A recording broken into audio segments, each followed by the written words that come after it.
So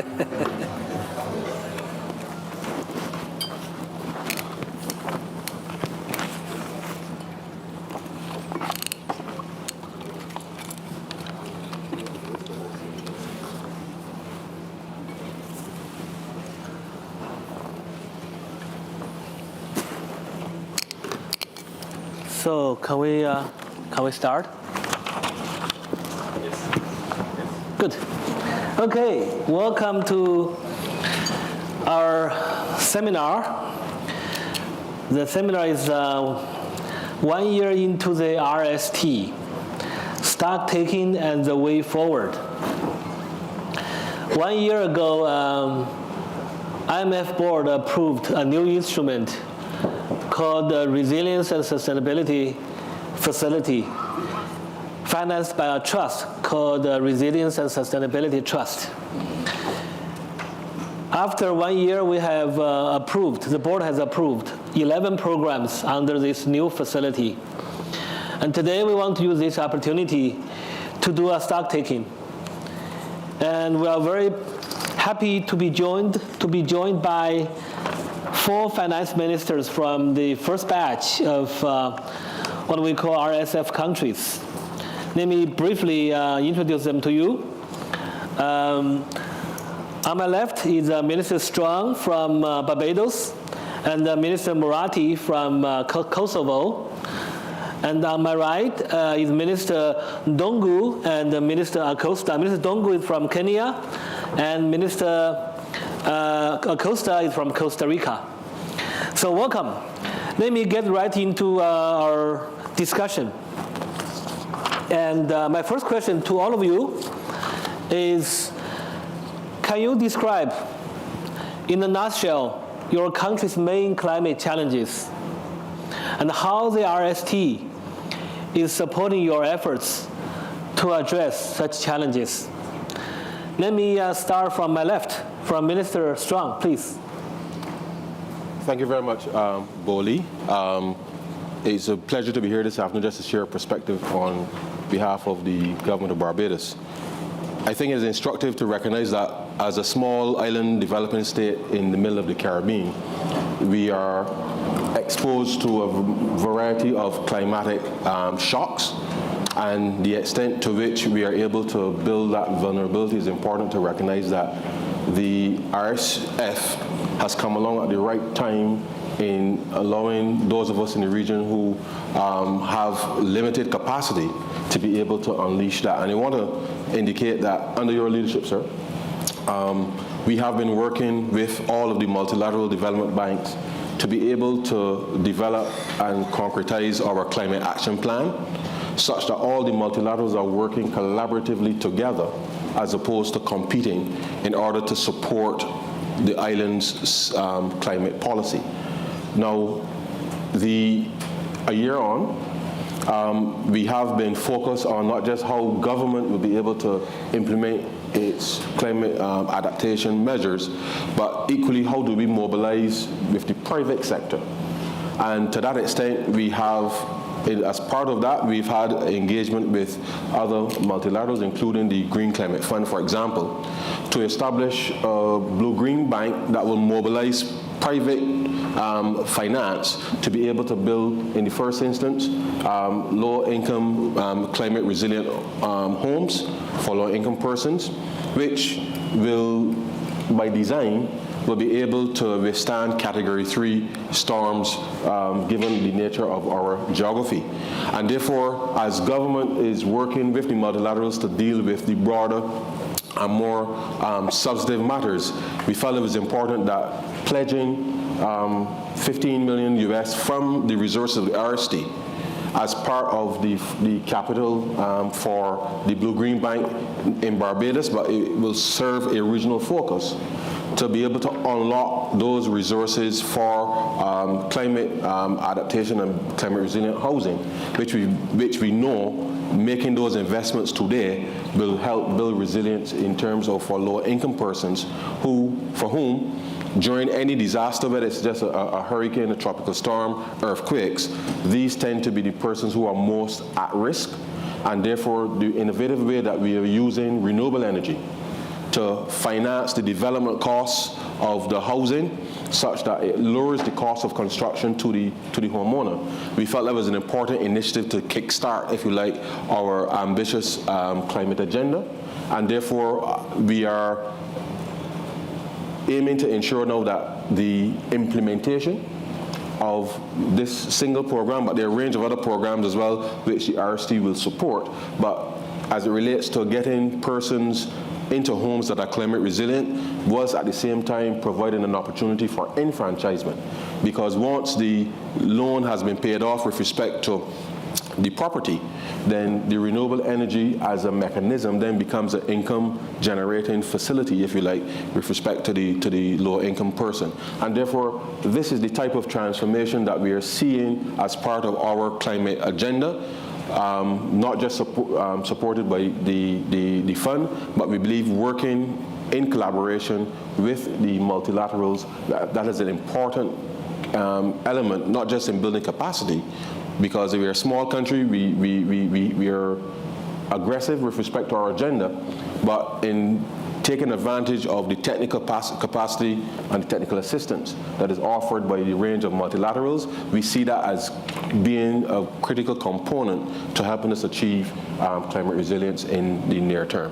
And so I want to say to the audience and to the world that this instrument, the Resilience and Sustainability Fund, is a transformational goal game changer for those of us who are exposed to the climate shocks, and mobilizing the other resources from the multilaterals is key, but we're also working with the private sector to see how do we mobilize private sector solutions where such solutions can be implemented in order to advance the climate agenda. So thank you very much. Thank you, Minister Murati. Well, thank you. Thank you for the opportunity to be here. I would like to use this opportunity to express our condolences to the people of Morocco for the lives lost during the earthquake. And at the same time, also thank the government of Morocco for a very remarkable hospitality and for organizing such a remarkable event. It truly is an understatement to give only verbal compliments of what has been achieved here and what we are seeing. So thank you again.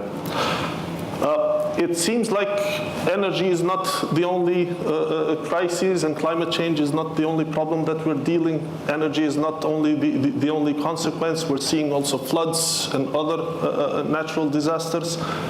But I think the RST was the right instrument at the right time, approved by the IMF, because it will help countries like ours to further our agenda and to further the implementation of our strategies for a just and green transition. We as a country, we have one of the largest lignite reserves in the world, actually, compared to our size. And not only to our size, also in absolute term, we are the world's fifth when it comes to lignite reserves, and most of it is also accessible in the surface. So this makes energy production from lignite very cheap, very affordable, but at the same time, it accounts for about 70% of our greenhouse gas emissions. And the issue with high carbon footprint is that it reduces attractiveness for FDI, especially considering that we are located in Europe geographically, and we will soon see also the carbon border adjustment mechanism kicking in very soon. So that will be a very, very difficult challenge.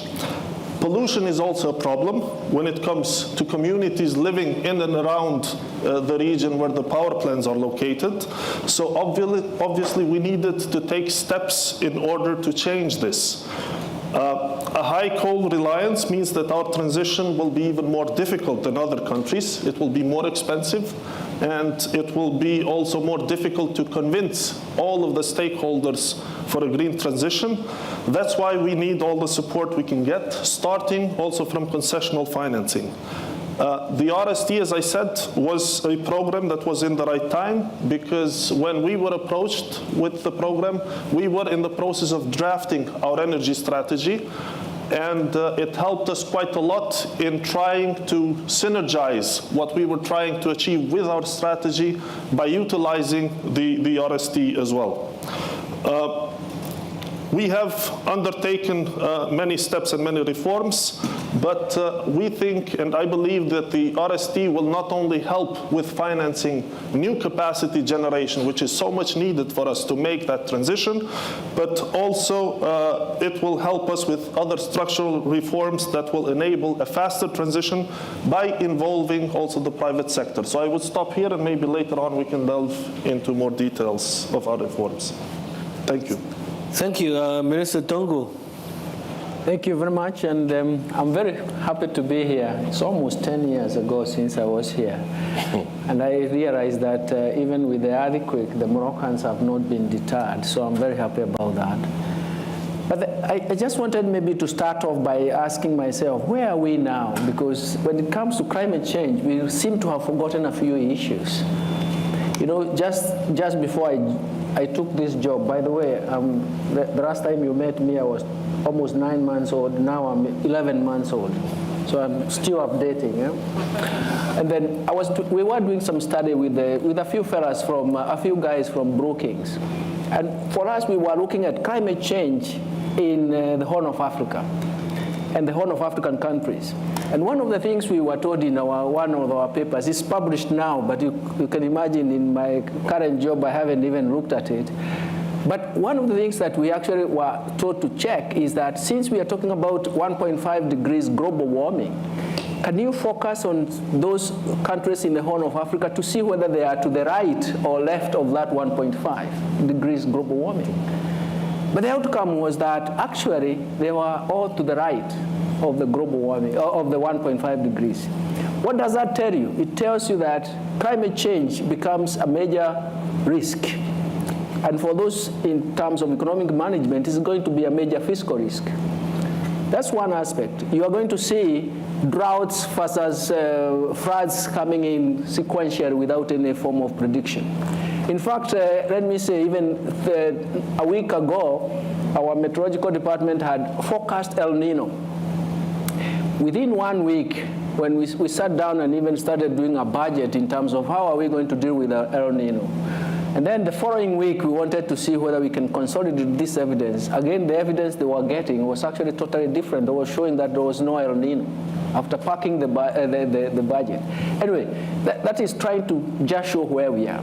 But let's see, what have we seen? Kenya has had one of the worst droughts in 40 years. All of a sudden, food scarcity. Most of the people living in arid and semi-arid areas lost 2.5 million of heads of cattle. Those are assets. And all of a sudden, domestic inflation was rising just because of the scarcity value. And all of a sudden, that is also influences also other domestic prices. And then the nominal exchange rate was also depreciating. So the scarcity just all of a sudden was massive.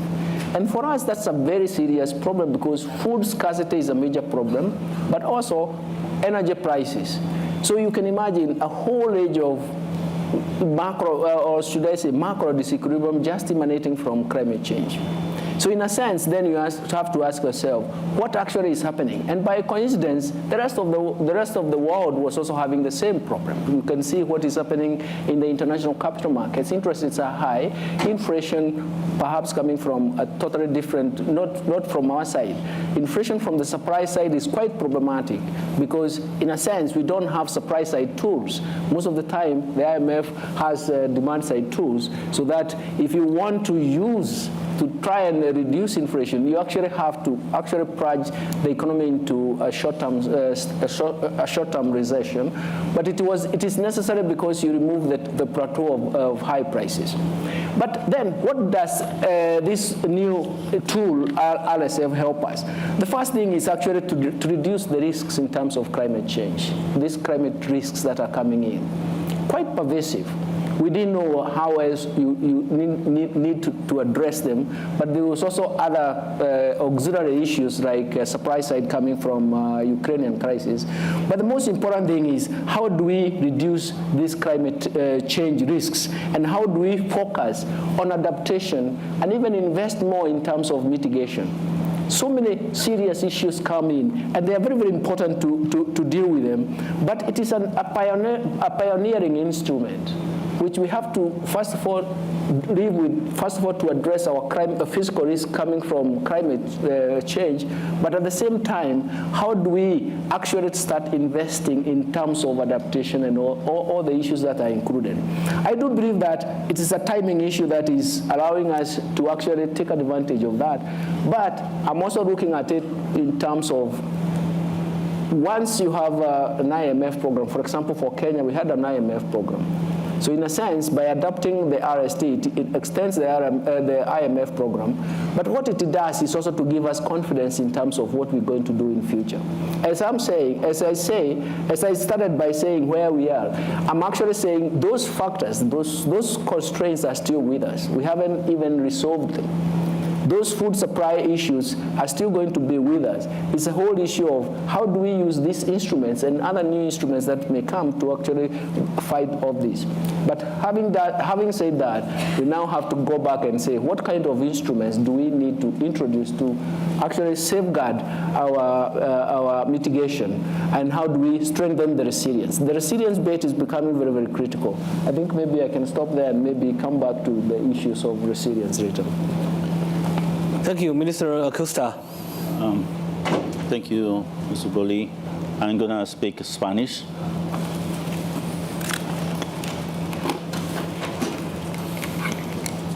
Can the English be heard, ladies and gentlemen? Can you hear the interpretation into English?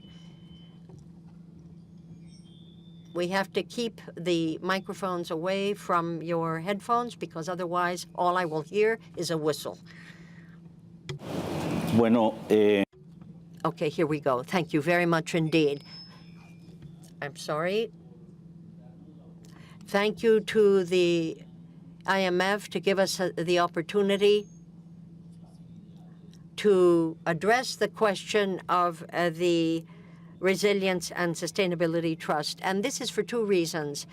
Because Costa Rica, despite the fact that it has a long culture of environmental conservation in its policies, and despite the fact that we have been blocking deforestation, we now have our forests growing, have been for some time. But beyond that, it is worth pointing out that throughout our history, the generation of electric power has been rooted in renewable sources. The interpreter begs that you keep your microphone away from your earphones, otherwise all I hear is whistles. I say, we are basing this, and for a long time have been basing this in renewable sources. This, of course, means for the country that we have managed as an economy to fold the environmental challenge into our very development. That said, we are confronting two basic problems. The climate issue has made us very vulnerable. It happens that Costa Rica is in the middle of Central America, as you know, which is a hugely vulnerable area, not only from the standpoint of the economy, but also socially. It is very clear that serious droughts, as the ones we see coming in 2024, will necessarily impact our country and our inhabitants. So the type of instrument we're talking about today offers us at least the following insight. First of all, there is a way forward. If we ensure that our public policies can become integrated and can allow us, therefore, to fold in the climate change phenomenon into our very public financing. And two, it will allow us, I say, to move forward in a decarbonization process. And this is absolutely critical to us.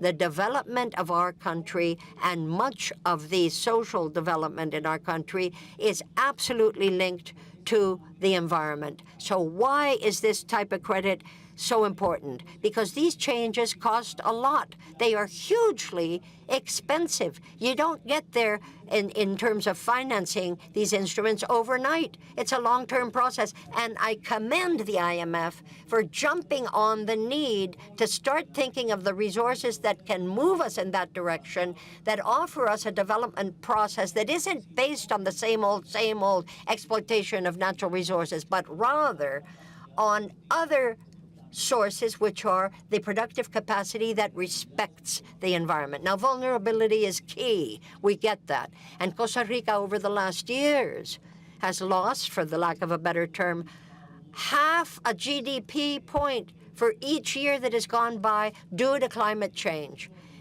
You name it, floods, majorly, which have a terrific impact on infrastructure. And here is where, friends, I think these instruments fit in. This is a chance to change the vision that we have of the country. Not only because we're working on 4 important keys, resilient infrastructure is one. It's not enough to just have the infrastructure. Oh, yeah, we've got infrastructure. That's not enough. You want it to be resilient. And maybe that's a call out, a shout out to the multilateral banks. Guess what? We not only need the infrastructure, friends, we need the capacity and the ability to give it sustainability. Next, we need the opportunity to construct a matrix that is based on potential. What do I mean by that? For Costa Rica, tourism has been a boon, absolute critical to our development. Okay, fine. Well, how can we dovetail that with the environment? How do we keep it being a plus and not something that is going to drag us down?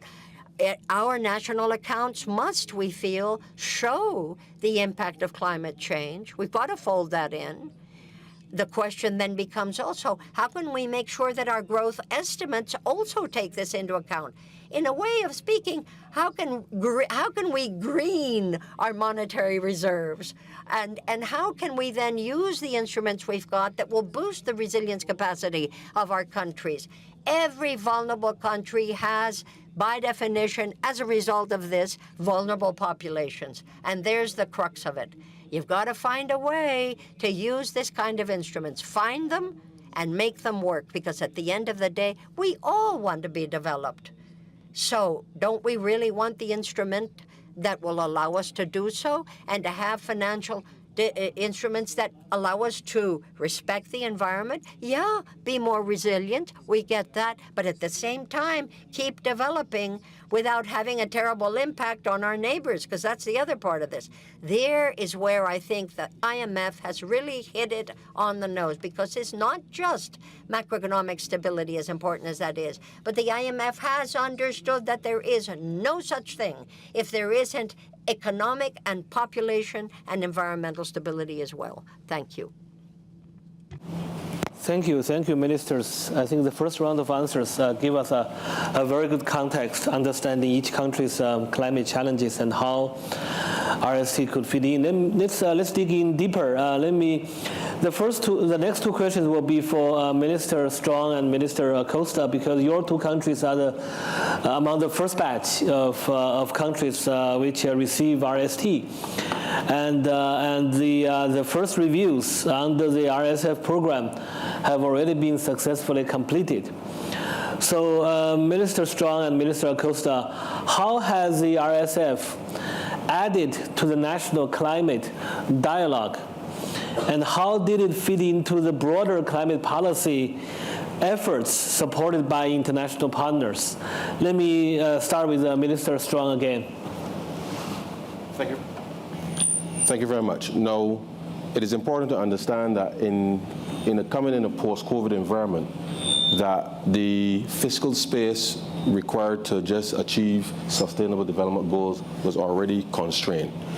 And therefore, the dialogue around the access to the RST to accelerate our implementation was important, not just internationally, but certainly within the context of the domestic space. And as our Prime Minister, as you are well aware, has been quite strident with respect to the need to unlock resources for developing countries to be able to mount this response. It took some conversation with our citizens to understand why working with the IMF in this way to unlock resources with other multilateral development banks outside of the traditional programming which we have with the Extended Fund Facility at the moment was important. And therefore, that conversation is ongoing, because we clearly have to prioritize which projects we are going to implement first and with whom we will bring that support, which at the underlying level, it is really about how do we scale up the resources that the IMF has made available to Barbados in order to respond to the challenge. Now, the beauty about this is those resources are dedicated to the climate response. And as the fund does not directly engage in projects, it allows the conversation with the multilaterals to be much more open, because at the end of the day, it requires us to appreciate that we have one climate policy, which has to be financed, and therefore the concentration there now in terms of the level of conversation is how do we bring the private sector to the table in a way that is sustainable, gives some measure of rate of return for our citizens. How do we mobilize those resources that allows our relatively high savings, not just in Barbados, but I dare say across the region? How do we mobilize those resources in tandem with the multilateral development banks in order to accelerate the implementation of the climate agenda? And I think the conversation is now taking root, because people now can see how they can participate in this thing called the climate response, the climate action plan, which the government has crafted, supported ably by the RST, and how the average citizen in the country now can truly be a part of the solution. And therefore, it is not just government alone at the table, it's not just the IMF and the multilateral development banks at the table, but the citizens' engagement, because you want to ensure that the implementation of any public program is fully supported, because you need the buy-in of the citizens, especially in a small state. I mean, I suppose it's the same everywhere, but particularly in a small state where with all types of misinformation and everything that's happening globally, you have to keep people focused on what is it that we are solving, how it will benefit in the long term, and certainly the financing mechanism that the RST offers in terms of being lower for longer. And that is an important element in the decision making, which is critical to helping our citizens appreciate that all of the discussion around debt sustainability, the issues in terms of what's happening globally with interest rates, and how all of this fits into the decision making is absolutely important in order to ensure that any intervention that we make with respect to this is successful. And therefore, we are minded that the dialogue has to be focused on how do we improve the lives of our citizens, because at the end of the day, you can make interventions as much as you want, but if the ordinary citizens don't see the benefit of what you're doing, whether it's cleaner air, cleaner water, improve sanitation issues, improve connectivity with respect to road infrastructure, and building roads and bridges that obviously are capable of withstanding the shocks, that you must take the time to have that dialogue such that the climate agenda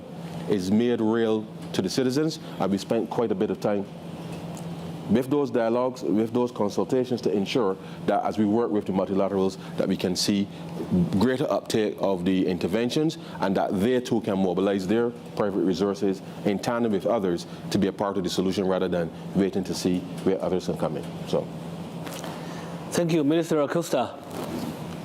Yo creo que hay dos temas importantes. I think there are two important issues here with regard to this instrument. The first is that a country like Costa Rica, whose debt is quite high, needs to create spaces to be able to implement these policies. Now, why am I saying this? Why? Because it's quite difficult to protect the environment when there is this serious need. So it's one of the most important things is to create a space for the environment. After the pandemic, we saw that all our green agenda was behind schedule. Now, why do I say behind schedule? Because the plans that we are implementing have to do with a whole series of territorial management, the decarbonization of public transport. They all have to do with the generation of maintenance plans, with strengthening and providing resources for the financing and support of forests. So where we pay for environmental services for the owners of these lands to maintain the forest. And those types of policies have been successful. Now, why do we have to go further in these types of policies? For a very basic reason. The only way to ensure that we can respect the environment is by creating strong public policies that are broad and allow for decisions of the agents and are based on these principles. And I think for our country, at least, the fund is allowing us to go further in our legal reforms. Now, why do I say that? Well, Costa Rica, since 1970, has been protecting all of its mangroves, and they have become property of the state. And there, we're able to decrease the pressure because tourism and from tourism and development. And now these types of initiatives and these types of laws and regulations, territorial planning, are absolutely vital.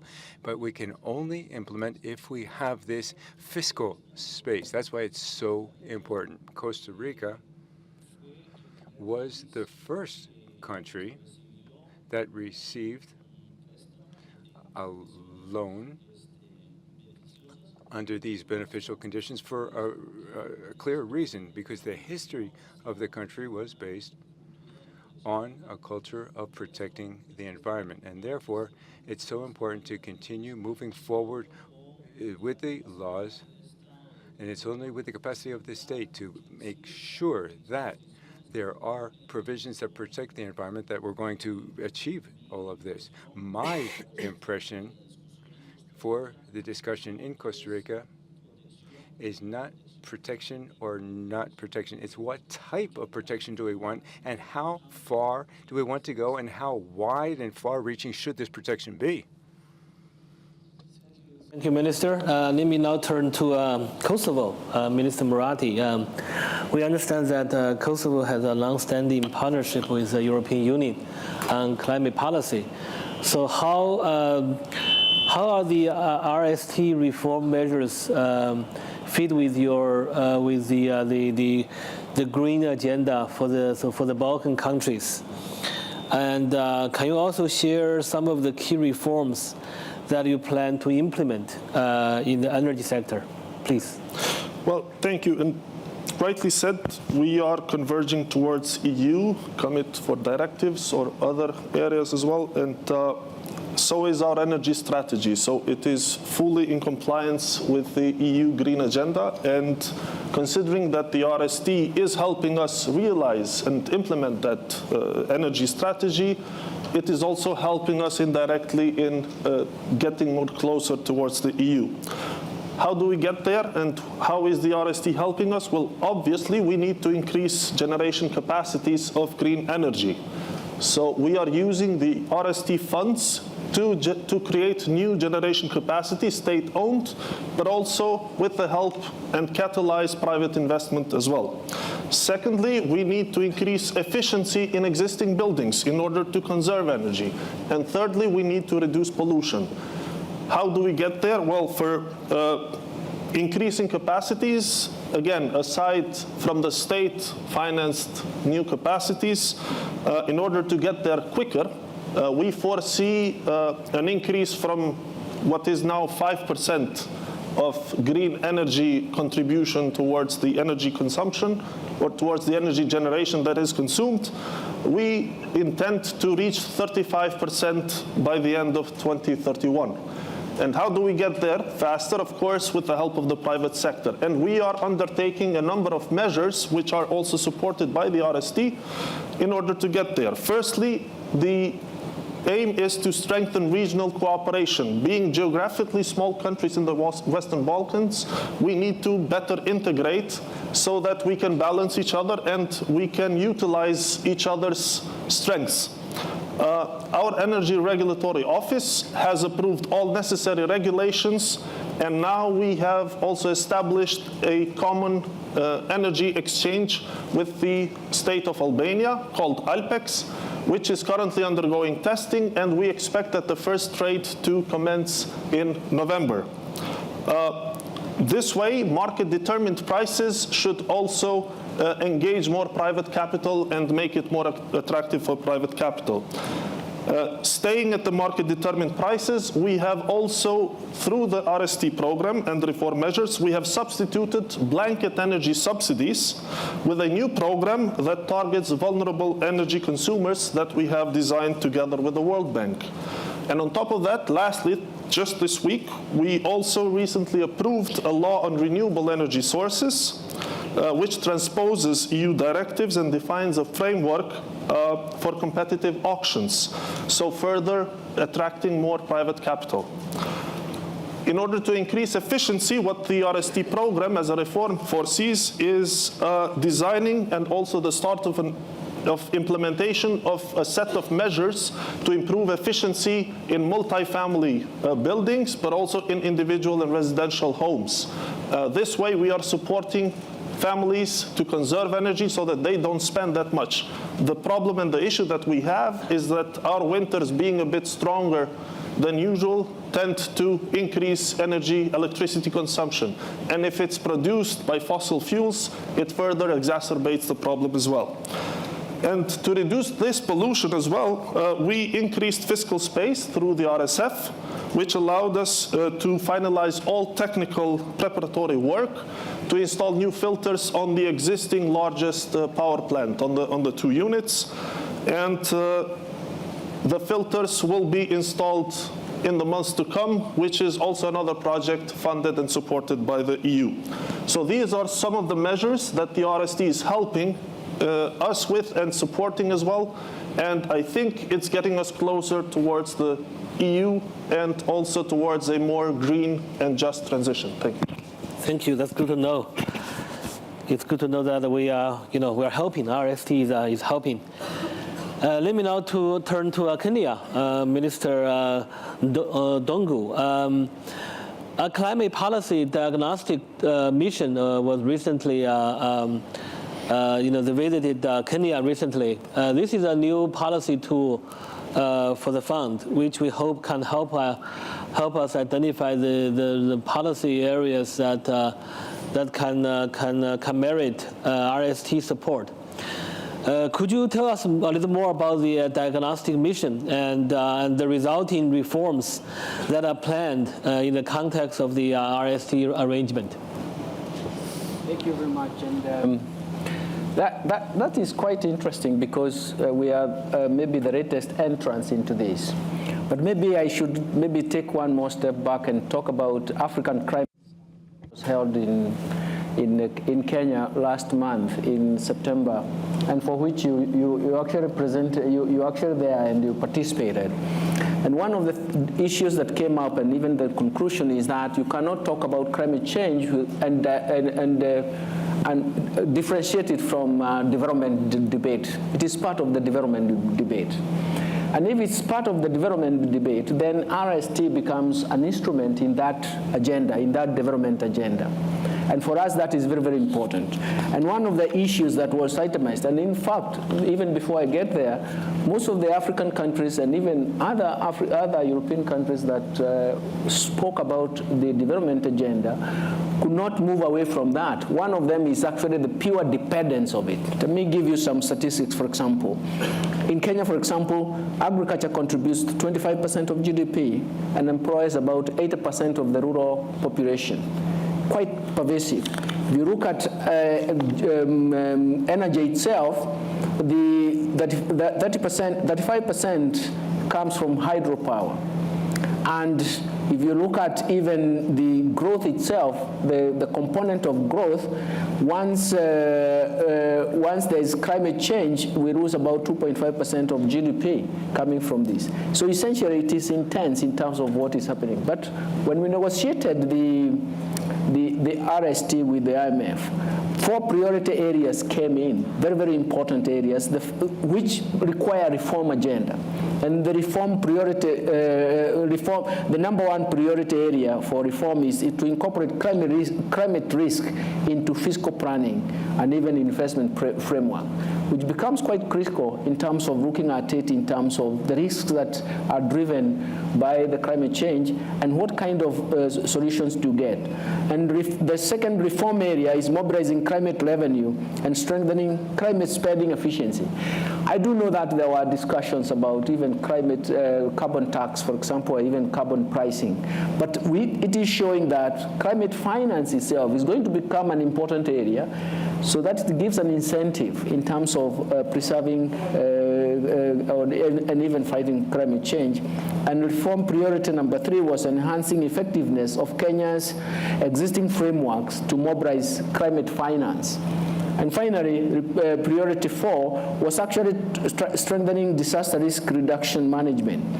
And these reform areas focus clearly on Kenya's priorities outlined in the national and even subnational and even cross-sectoral policies, plans, and strategic frameworks for growth and development. That's why we are actually arguing that this is an instrument for development, since climate change itself cannot be separated from the development agenda. If you succeed in terms of climate change management and even using this instrument in terms of diverse areas that it affects, then actually you're supporting the development agenda. Thank you. Thank you. That's a very good point. Climate and development have become intertwined. We, of course, our mandate is to support development in the context of macroeconomic and financial stability. My next set of questions will focus on climate finance and the catalytic role of RST. Let me turn to Minister Acosta and Minister Dongu. Your countries, Costa Rica and Kenya, have been working to attract climate finance even before requesting RST. Actually, we noticed that there was a credit upgrade for Costa Rica from the credit agencies, noting the efforts on climate and RST approval. There was an upgrade for Costa Rica.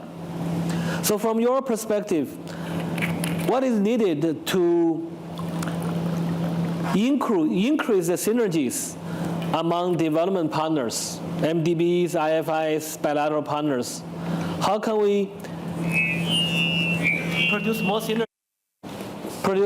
synergy among the development partners so that they can work together to support reforms, capacity building, and also financing?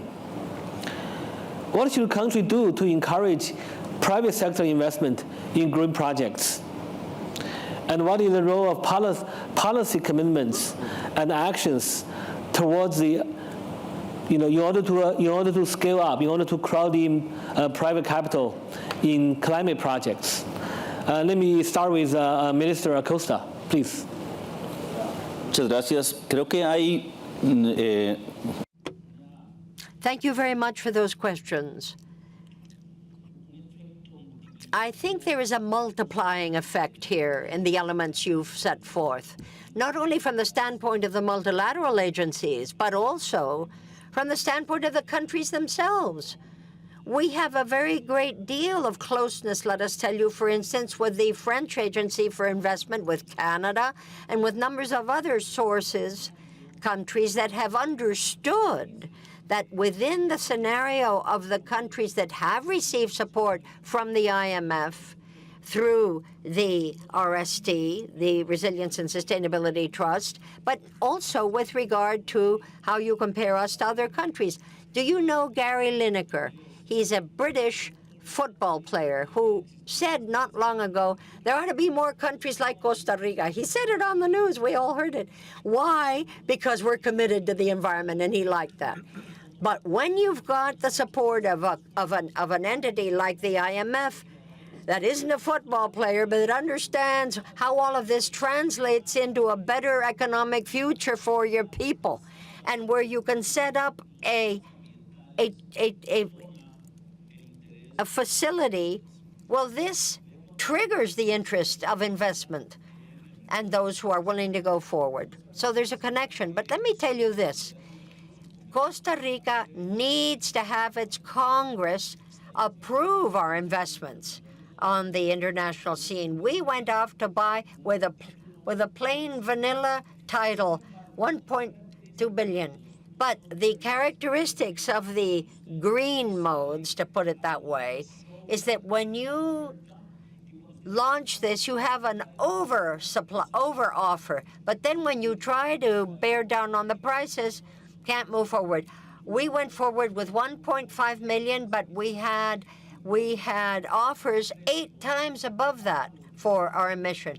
And when we started tightening, then we went from 7.1 interest rate to 6.55, and only 300 million left us. So you know what? This works. This dynamic of investing in countries that care about the environment pays off, and somebody's got to sign off of it. You've got to put your little stamp of approval on it. And people, you've done it, and the world is watching. And this is helpful to us. Why do I say this? Not just because we're saying, oh, we have these really special projects or special indicators. That's not it. It's the possibility that the bond is linked to not that particular project, but to the country, to the structure, to the value structure of the country. And that's what the IMF has noticed. That's what we agree together, and that's why we're moving forward together. And I think that is the secret to mobilizing private capital. Because private capital isn't at the board of the IMF. They're not here in this meeting. But the instrument, therefore, not only clearly offers the possibility of direct financing from the IMF, but also offers a multiplier effect that has, like being a trampoline onto markets that we didn't have before. And I think, sir, that is the key to making this work. All of us countries that really care about having a resilient economy, one that is socially responsible, but above all, good for the environment, good for environmental development, that's going to tap private funds on the market, and that is a win-win. Go, please. Thank you very much. And I think I'll follow up and actually argue that we actually need to focus on enabling policies and even also enabling institutions, because they are going to be very important critical success factors. Policies, because we have to pronounce the framework of policies that can guide the whole aspect. But also institutions, because they're going to be very, very important in terms of redefining the legal framework, and more importantly, redefining the incentive mechanism that are required to support this aspect of climate investment, climate finance. With that in mind, then, we can actually then talk about climate investment framework. We can talk about climate-related policies and even coherence of those policies and how they can also be mapped into the development agenda. We can talk about climate finance strategies that can actually be developed, and we can talk about coordination of those policies and actions both at national level and even at the sub-national level, because they become very, very important. In fact, when I talked about ACS, that is Africa Climate Summit, one of the issues, it was now African Climate Summit 23, that is 2023. Maybe we are going to see others coming up, maybe 24, 25, and we can continue counting. One of the debates that was coming up is actually talking about carbon markets, the carbon market. How do we develop that market? We need the institutions, we need the policies. And of course, even before we do that, there were arguments about do we want to talk about carbon pricing, or do we want to talk about carbon tax? From the fiscal frameworks the way they are in African countries, one would like to argue that we need to increase that space, the fiscal space, and even that building that space is going to be very, very important. But at the end of the day, we want to make sure that we have the appropriate policies and we have appropriate strong institutions to enforce this, because that is the only way we can succeed. Thank you very much. Thank you, Minister. Let me now turn to Minister Murati again on your decarbonization plan. We know you have a very ambitious plan to decarbonize, to reduce your reliance on coal. How do you envision to finance that? Have you been able to attract private capital to support that? And how can RST help in that process? Well, thank you. The way we intend to finance it is, of course, as I said, concessional financing is quite important. And facilities like the RST or support from the European Union or other donors and other IFIs is crucial in achieving that goal. However, as you said, the idea is to also attract private capital. And so far, we have been able to attract private capital to invest in renewable energy. But I think looking at the efficiency, when we are at efficiency, we used a different model. We used a feed-in tariff model, which not necessarily secured the best price in the long term. And right now, we are in the phase of transitioning towards an auction-based model, and we're piloting our first solar auction for 100 megawatt capacity in solar. And we're doing that with the help, with support from USAID. And right now, we are in the process of receiving bids. So bidding window should close by mid of this month. And by next month, I think we should know who the winner is. This way, I think we should get a market-based price, a price that is efficient and that does not create losers or winners, but is sustainable for the long term and will attract more interested parties. From the lessons that we learn from this first auction, we intend to open another one, to launch another wind generation auction for another 150 megawatt, which will be done also with the support from USAID and in consultation with the IMF. Because this will be, actually, the idea is to use the RST funds to finance part of this capacity, but to leverage it so that we can increase the capacity. So with the money that we are getting from the RST, we will leverage it to higher capacity by involving private capital through a public-private partnership. And it is a model that has been designed by our Ministry of Economy. And I believe it will be a model that could serve also as a poster case on how to utilize the RST funds to further engage private capital. The idea is that the successful bidder will be offering on three components. So they will be offering on the largest stake for the state. They will be offering on the lowest operational costs. And also they will be offering on the lowest power purchase agreement price. So these three should ensure that we get the best possible deal while utilizing RST funds, increasing our generation capacity, and involving the efficiency of private capital and private markets. I think that this way we will be able to further increase and move with very quick steps towards our goal of achieving 35% of renewable energy contribution to our generation capacities. As a matter of fact, I will be leaving tonight because tomorrow we will be signing another agreement with the German KfW, and the agreement is for an additional 100 megawatt in solar for our state-owned company, for our state-owned generator. This way, I think just by the end of 2024 alone, we will have already 450 megawatts in renewable and green energy capacity underway for procurement, and this translates into about 1/3 of our entire strategy for the 10 years in just 2 years from the time that we launched our strategy. So yes, there is private interest, but I think we need to find the proper model, the proper way, the proper mechanism in order to mobilize and at the same time gain from the efficiencies that the market has to offer. Thank you. Very good. Let me quickly follow up on your story. When you talk about public-private partnership, right? One of the key words we often hear is de-risking, because without de-risking arrangement, private capital may be reluctant to come in. So what kind of de-risking mechanism that you are envisioning or you are using? Like, are you taking first loss? Are you providing equity? Or is there a public entity providing the guarantee? What kind of risk and what kind of de-risking arrangement you are envisioning? Well, first of all, I think we're taking away the risk of market fluctuating prices by offering a power purchase agreement.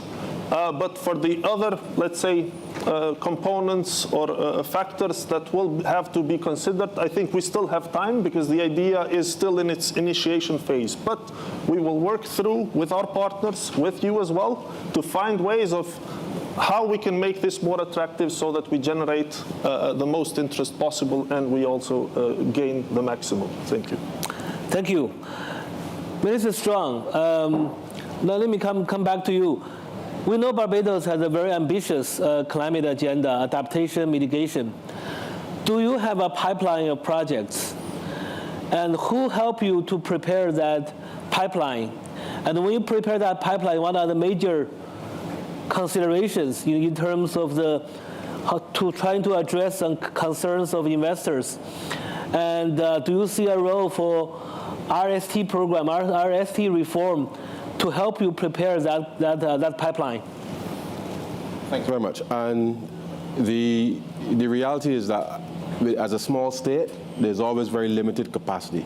And I think, as I mentioned earlier, the collaborative work which is being led by the fund with the multilateral is critical to the development of the climate action plan, but equally the costings with respect to the projects, and being able to provide the right type of financing is important as part of the discussion.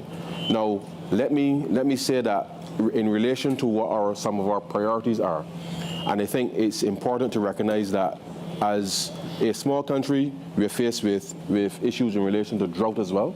We're issues in relation to food security, and therefore, as part of one of the critical priorities that we're using is to upgrade our sewage plants to tertiary, to be able to reuse that water as part of our process to replenish our aquifers.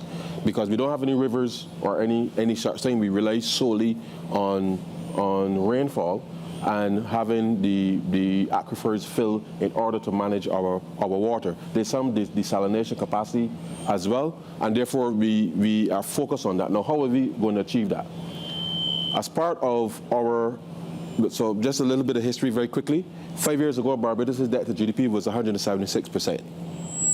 We did a comprehensive debt restructuring, and by March of 2020, we had brought it down to 118.6. Now the pandemic hit, everything fell apart, the GDP went down, the ratio went up, but we are back now at 114%. And I raise that because liability management is going to be a critical part of how we create fiscal space in order to drive that. So we did a debt for nature swap last year with the support of IDB and the Nature Conservancy. And we are looking at a similar structure now for debt for climate swap, with the support of the IDB again, with support of the EIB, as well as the Green Climate Fund, to be able to put together that project that, to the point you're making about not just the de-risking with respect to what is its connectivity, because it is not just a project with respect to the building of a sewage plant. It has an integrated impact on Barbados' climate policy in relation to not just the management of our water resources. It also has an element with respect to improving food security, because our farmers, as we are asking them to do more investment in farming to be able to drive that, they need access to water. And therefore, the integrated policy is absolutely important as part of that. So liability management now is something that we are aggressively pursuing to create the fiscal savings to finance said operations. And therefore, as we work with the fund to finalize the climate action plan, as well as the other MDBs, the prioritization of those types of critical projects that the private sector is not going to come in and do on its own, we're trying to de-risk in this way, but be able to focus on getting the management of these facilities in place, because as you would appreciate, water reuse and the standards around that is going to be important. Sensitization, again, of the population is critical because it's something that people are not necessarily accustomed to, and therefore, again, as I said earlier, the engagement of the public is critical for these types of interventions, because you don't want to do all of this work to get the intervention and then there's public outcry in relation to that. So absolutely, the development of the Climate Action Plan and costing of the priority projects for government is important. Let me just also add that we're also working with the private sector, because on our west coast, we've seen a lot of beach erosion. On our south coast, we are seeing more sand being produced because of the interventions that we've supported over the years in terms of adaptation and mitigation on our beaches. So we are working to develop a plan with the IDB, for example, to have the state focus on how do we replenish the coral reefs, whilst the private investors and landowners on the western coast, for whom they've made significant investment over the years, to work with the government to ensure that the ecosystem along the west coast, which pretty much pays the bills for Barbados in terms of tourism, that can be maintained such that not just visitors but certainly locals can enjoy that. So we are seeing elements of the discussion of the RST and how we are leveraging the imprimatur, if you like, of the fund to say to investors, this is the approach with which we can adopt as a country, because with the limited fiscal space that we do have, we need to be able to respond and mobilize resources aggressively, and that is something that we are working very hard to be able to implement. And therefore, as I listen to my colleagues here on the stage, we all face similar challenges. And the extent to which we are able to learn from each other, I think is absolutely important. And I think fora like these are important for sharing the experiences of countries, because it is in listening and hearing the options that are available to us that will allow us to be able to unlock the resources that we need in faster time in order to be able to respond to our citizens. So let me thank you, Bo, for having us here, and I really appreciate the opportunity to share Barbados' experience with the RST. Great. Thank you very much. We are running out of time, unfortunately, and there will be no time for questioning from the audience. Before we end, I want to pose one last question. This is purely spontaneous. I just need one sentence or one word from each of you. What do you think? What is the key? What is the key to fill the gap? Because we're talking about a gap between billions and trillions, right? We say we need trillions every year. But right now, we only have billions every year. There's a huge gap. Actually, we had the same question from my previous session. Martin Wolf posed that question to us. There is a huge gap between what is needed. We need trillions every year. But right now, what is available is only billions in terms of climate finance. So what do you think is the key to fill that gap? Because we only have time for one word or one sentence. You can talk about maybe it's carbon pricing, maybe it's global carbon tax, maybe it's a global carbon market, or maybe it's we establish a global climate bank, whatever. Propose one idea, or whatever policy you think is the key. You can propose, or you can mention. But it's only one thing. You can only mention one thing in one sentence or one phrase. Whoever is ready, you can go first. Yes, Minister. Invest in renewable energy. That would be the killer punch. Invest, but who can invest? Because there is a gap. You invest in who will invest? We need a billion. We need trillions in that renewable. But right now we only have billions available. So who should invest? That is for now is the private sector, because governments are incapable of investing in that large scale, because there is a market for that energy. The technology has given us a breakthrough of how you can store renewable energy. That's why I'm saying renewable energy investment is going to provide by private sector. Yes, by private sector. But how to make that happen? What's the keyword to make that happen? Policies and the policy. What policy? Carbon pricing or subsidy? No. I need that keyword. I need the magic word to make that happen. Yeah. What's the magic word to make that happen? How to make trillions to be invested in the renewable every year? Okay. What's the magic word? Policies to support that market. Policy to support that market. Anybody else? I will. Can you hear me? Yeah. Yeah, okay. I would say the Bridgestone initiative has outlined a few areas, but I think not just what we are advocating in terms of reform, but I think simply put, it takes political will and strong advocacy by all of the stakeholders in order to close that gap. Because as much as we would like to reform and get everything done, it is the politicians and the advocates. Political will and strong advocacy. Strong advocacy. Minister Murati. Well, it's a difficult problem to tackle only in one sentence, but I will try. I think a historical cumulative carbon pricing mechanism. Okay, you are talking like an economist now. Carbon pricing. Okay. Because I think where we are at right now is we are creating mechanisms, but from the starting point of where everyone is at. And nobody is taking into account or adjusting for what has happened in the past.